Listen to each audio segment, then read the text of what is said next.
Kryeministri Edi Rama zhvilloi një bashkëbisedim me të rinjt, ku në fokus ishte procesi negociatave të Shqipërisë me Bashkimin Evropian dhe perspektiva e integrimit evropian të vendit. Gjatë fjalës së tij, Rama u shpreh optimist për ecurinë e këtij procesi, duke theksuar se Shqipëria ndodhet në një moment të favorshëm historik. Faza e parë është në dorën tonë në një masë shumë të madhe. Faza tjetër është në dorën e tyre në një masë shumë të madhe. Yjet janë bashkuar dhe të dy palët kanë të njëjtin interes. Ne duam të hyjmë, ata duan të zgjerohen. Kjo është konjunktura e re. Nëse ata në një moment caktuar do thonë jo, s'duam të zgjerohemi, dinamika ndryshon. Por për momentin që flasim, ky është realiteti. Kush ju thot diçka tjetër, ju tregon një prallë. Në vijim të bashkëbisedimit, kryeministri u ndal edhe te çështja e korrupsionit, një nga sfidat kryesore në rrugën drejt integrimit. Rama theksoi se perceptimi për nivelin e korrupsionit në vend është më i lartë se sa realiteti, duke nënvizuar se qeveria ka ndërmarrë një sër reformash për ta luftuar këtë fenomen. Unë mendoj që korrupsioni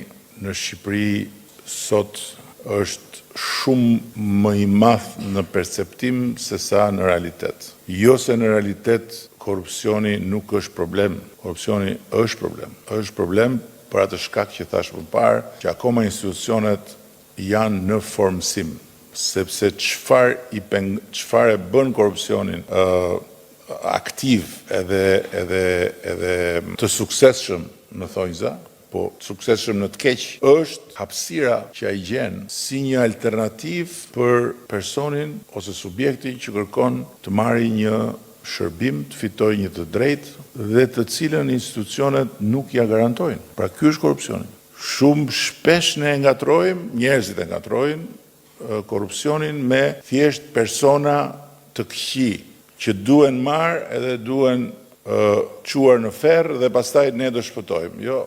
Rama renditi masat dhe reformat e ndërmarra nga qeveria, duke theksuar se lufta kundër korrupsionit mbetet një prioritet kyç për përmbushjen e standardeve të kërkuara nga Bashkimi Evropian dhe për avancimin e mëtejshëm të negociatave.